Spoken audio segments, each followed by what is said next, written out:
Chernobyl. A história completa. E se você ainda não se inscreveu no canal, não perca tempo. Deixe seu like e ative as notificações para acompanhar todos os vídeos do canal. Mistérios do Planeta 96. Bem-vindo a Pripyat, a cidade fantasma congelada no tempo, onde a natureza reivindicou que um dia foi uma movimentada cidade soviética. Aqui, as ruas assustadoramente silenciosas, os prédios abandonados e os parques de diversão enferrujados são lembranças marcantes do evento catastrófico que transformou este lugar em uma terra desolada. A roda gigante, um vestígio de uma celebração do Dia do Trabalhador que nunca aconteceu, paira sobre a cidade, suas hastes silenciosas ecoando a risada perdida das crianças. Animais selvagens vagam livremente pela infraestrutura em decadência, um testemunho surreal da resiliência da natureza diante da tragédia humana. Pripyat foi outrora uma comunidade próspera, lar de quase 50 mil pessoas, a maioria das quais trabalhava na vizinha usina nuclear de Chernobyl. Hoje, é uma zona de exclusão, proibida para a maior parte do mundo, mas estranhamente viva com o ressurgimento da vida selvagem. Árvores crescem através dos pisos das antigas salas de aula, e trepadeiras sobem pelas laterais dos prédios de apartamentos, criando uma paisagem pós-apocalíptica que é tanto bela quanto trágica. Este cenário paradoxal serve como um pano de fundo pungente para as histórias humanas de perda, bravura e resiliência que emergiram do desastre. À medida que caminhamos por essas ruas desoladas, é difícil imaginar a vida que um dia prosperou aqui. O silêncio é ensurdecedor, quebrado apenas pelo ocasional farfalhar das folhas ou o chamado distante de um pássaro. Este silêncio não é apenas a ausência de som, mas o eco de uma catástrofe monumental que alterou o curso da história. Para realmente entender a magnitude do que aconteceu aqui, devemos voltar àquela noite fatídica em abril de 1986. Bem-vindo ao nosso mini-documentário sobre a história de Chernobyl. O ano era 1986, e a usina nuclear de Chernobyl era uma joia brilhante na coroa da engenharia soviética. Situada às margens do rio Pripyat, cerca de 100 quilômetros ao norte de Kiev, era um testemunho do poderio tecnológico e da ambição da União Soviética. Pripyat, a cidade construída para servir a usina, era uma utopia moderna, com apartamentos de alta classe, escolas, hospitais e até mesmo um parque de diversões que seria inaugurado no dia 1º de maio. A cidade prosperava com a promessa de um futuro brilhante e movido à energia nuclear. Os 4 reatores de Chernobyl, cada um capaz de gerar 1000 megawatts de energia elétrica, estavam entre os mais poderosos do mundo. No coração deste complexo estava o reator 4, do tipo RBMK, projetado para produzir tanto plutônio quanto eletricidade. Os reatores RBMK eram únicos em seu uso de moderadores de grafite e refrigerantes à base de água, uma combinação que, embora eficiente, trazia riscos inerentes. Esses reatores não possuíam as estruturas de contenção que eram padrão nos projetos ocidentais, tornando-os vulneráveis a falhas catastróficas caso algo desse errado. Apesar desses riscos, a atmosfera em Chernobyl era de confiança e rotina. A usina vinha operando sem problemas por anos, e no dia 25 de abril de 1986, era um dia normal de trabalho. O turno da noite havia começado, e os trabalhadores estavam se preparando para um teste de segurança rotineiro no reator 4. Este teste pretendia simular uma queda de energia e garantir que as turbinas do reator pudessem gerar energia inercial suficiente para manter as bombas de água de resfriamento funcionando até que os geradores de emergência entrassem em operação. Mas este não era um teste comum. Os operadores de plantão não estavam devidamente treinados, e os procedimentos que estavam seguindo não tinham sido adequadamente revisados. Além disso, sistemas críticos de segurança estavam sendo desativados um a um para evitar interferências no teste. O que deveria ter sido um procedimento simples rapidamente se transformou em uma receita para o desastre. Quando o relógio marcou 1h23 do dia 26 de abril de 1986, a tranquilidade da noite foi destruída por uma explosão ensurdecedora. O reator 4 da usina nuclear de Chernobyl acabava de sofrer uma falha catastrófica. A sala de controle foi lançada no caos enquanto alarmes soavam e uma luz branca e azul ofuscante atravessava o edifício do reator. O pânico se instalou quando os operadores tentaram compreender a gravidade do que havia acabado de acontecer. A primeira explosão foi uma explosão de vapor, poderosa o suficiente para levantar a tampa de 1000 toneladas do reator, destruindo a estrutura de concreto acima dele. Isso foi imediatamente seguido por uma segunda explosão ainda mais devastadora, que abriu o núcleo do reator. Um incêndio feroz eclodiu, alimentado pelo moderador de grafite do reator, que queimava com intensidade e liberava uma mistura letal de isótopos radioativos na atmosfera. Dentro da usina, a situação era desesperadora. Os trabalhadores, muitos dos quais sem equipamento de proteção, foram expostos a doses letais de radiação. 2 trabalhadores da usina morreram instantaneamente na explosão, enquanto outros corriam para conter o incêndio e estabilizar o reator, inconscientes do veneno invisível que estavam inalando. Os esforços heróicos desses trabalhadores, muitos dos quais sucumbiriam em breve à síndrome aguda da radiação, ajudaram a impedir que o desastre se agravasse ainda mais, mas os danos já estavam feitos. A brigada de incêndio chegou ao local em minutos, liderada pelo tenente Vladimir Pravik. Eles enfrentaram um desafio sem precedentes, um incêndio nuclear que métodos convencionais não podiam extinguir. Os bombeiros lutaram bravamente contra as chamas, mas sem o equipamento adequado ou conhecimento dos níveis intensos de radiação, muitos receberam doses fatais. O tenente Pravik e seus homens estavam entre as primeiras vítimas do desastre, seu sacrifício tornando-se um símbolo trágico do custo humano de Chernobyl. Enquanto isso, os residentes de Pripyat dormiam alheios à catástrofe em curso. Só várias horas depois as autoridades começaram a entender a gravidade da situação. Às 5 horas da manhã, um anúncio em toda a cidade instruía os residentes a permanecerem em casa e fecharem suas janelas, mas já era tarde demais. A nuvem radioativa já havia começado a se espalhar, e os 49 mil habitantes de Pripyat foram expostos a níveis prejudiciais de radiação. O governo soviético, inicialmente em negação, tentou minimizar o desastre. Só quando os alarmes de radiação foram disparados em uma usina nuclear na Suécia, a mais de 1.000 quilômetros de distância, que a verdadeira escala do acidente se tornou impossível de esconder. No dia 28 de abril, a União Soviética fez um anúncio público, admitindo que um acidente havia ocorrido em Chernobyl. Nesse ponto, a pluma radioativa já havia se espalhado pela Europa, carregada pelos ventos, deixando um rastro de contaminação em seu caminho. As evacuações começaram na tarde do dia 27 de abril, mais de 36 horas após a explosão. Ônibus lotaram as ruas de Pripyat enquanto os residentes eram informados de que ficariam fora de casa por apenas alguns dias. A maioria deixou para trás seus pertences, esperando retornar em breve. Mal sabiam eles que nunca mais viriam suas casas novamente. À medida que os dias passavam, o governo soviético mobilizou uma operação de limpeza monumental. A operação de limpeza foi massiva. Soldados, engenheiros e cientistas, mais tarde conhecidos como liquidadores, enfrentaram uma tarefa quase impossível. O incêndio de grafite do reator, que queimava a temperaturas extremas, continuava a expelir material radioativo na atmosfera. Engenheiros e bombeiros trabalharam incansavelmente para extinguir as chamas, despejando milhares de toneladas de areia, boro e chumbo no reator a partir de helicópteros que pairavam acima. Esta operação arriscada, conduzida sem as devidas medidas de proteção, expôs muitos desses trabalhadores a doses letais de radiação.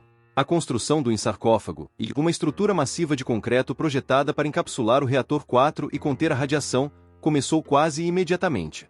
Esta contenção improvisada, construída sob condições extremas, foi uma solução temporária. Destinada a limitar a liberação de materiais radioativos, não estava isenta de falhas. O sarcófago, construído com grande parte dos destroços do reator ainda dentro, permaneceu uma fonte de preocupação por décadas. Enquanto isso, o custo humano do desastre começou a aumentar. Hospitais em Kiev e outras cidades foram sobrecarregados com pacientes sofrendo de síndrome aguda da radiação.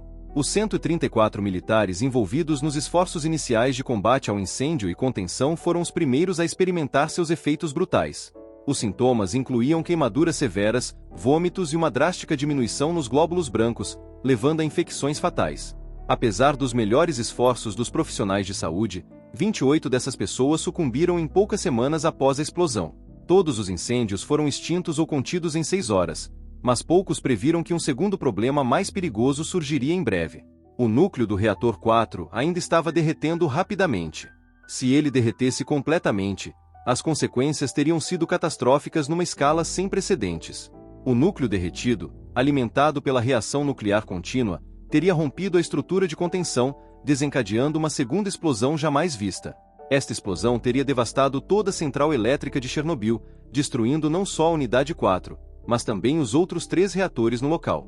A liberação de material radioativo na atmosfera teria eclipsado até mesmo a explosão inicial, espalhando uma nuvem letal de radiação e deixando a Europa inabitável durante cerca de 500 mil anos. Uma poça de água por baixo do reator ameaçava desencadear a segunda explosão. Mas drenar aquela piscina parecia uma tarefa impossível. O porão inundado, as válvulas submersas e os níveis de radiação letais. No entanto, face a probabilidades aparentemente intransponíveis, 3 homens avançaram para enfrentar os corredores escuros e o fantasma invisível da radiação, tentando perfurar cada célula em seus corpos. Seus nomes talvez não sejam familiares, mas seus feitos ecoam para sempre na história. Alexei Ananenko, Valery Bespalov e Boris Baranov, homens comuns colocados em circunstâncias extraordinárias, tornaram-se a última linha de defesa contra um apocalipse nuclear. Os voluntários, conhecidos como o Esquadrão Suicida de Chernobyl, foram vestidos com roupas de neoprene, armados apenas com determinação e com o facho de uma lanterna que falhava à medida que a radiação aumentava. Mesmo assim, eles desceram às profundezas do inferno. Com o ar denso com fedor de metal queimado e o cheiro acre da radiação, os homens atravessavam poças de água radioativa que chegavam à altura da cintura. Mas eles seguiram em frente. Então, um raio de luz perfurou a escuridão. Com as mãos trêmulas, eles fecharam as válvulas, isolando a piscina de água e evitando uma catástrofe de proporções colossais. Felizmente, o grupo heróico sobreviveu à façanha porque a água absorvia muito mais a radiação do que os cientistas imaginavam. Para os residentes de Pripyat e das regiões vizinhas, a vida mudou irrevogavelmente. A evacuação, inicialmente descrita como temporária, tornou-se permanente. Mais de 350 mil pessoas foram eventualmente deslocadas, forçadas a deixar para trás mais do que suas casas, mas também suas vidas. O impacto psicológico dessa deslocação repentina foi profundo, contribuindo para um sentimento duradouro de perda e trauma. Internacionalmente, o desastre de Chernobyl levou a uma reavaliação dos protocolos de segurança nuclear. Padrões de segurança mais rigorosos e medidas de preparação para emergências foram melhorados. As falhas de projeto dos reatores RBMK, especialmente a falta de uma estrutura de contenção, foram amplamente criticadas. Esses reatores, ainda em operação em vários locais, passaram por modificações significativas para melhorar a segurança. O desastre de Chernobyl deixou uma marca profunda na saúde daqueles que viveram à sua sombra. Além das 28 mortes nas primeiras semanas, muitos mais sucumbiram a doenças induzidas pela radiação nos anos seguintes. O efeito na saúde mais bem documentado foi o aumento nos casos de câncer de tireoide, especialmente entre crianças na Bielorrússia, Ucrânia e Rússia.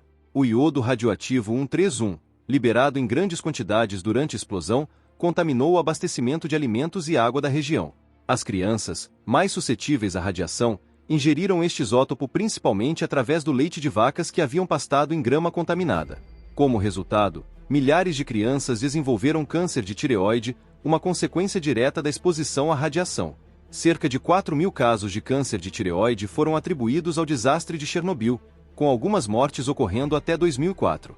Além disso, houve aumentos na incidência de leucemia, catarata, doenças cardiovasculares e outros tipos de câncer entre as populações expostas. O impacto psicológico, muitas vezes ofuscado pelos efeitos físicos na saúde, também foi significativo.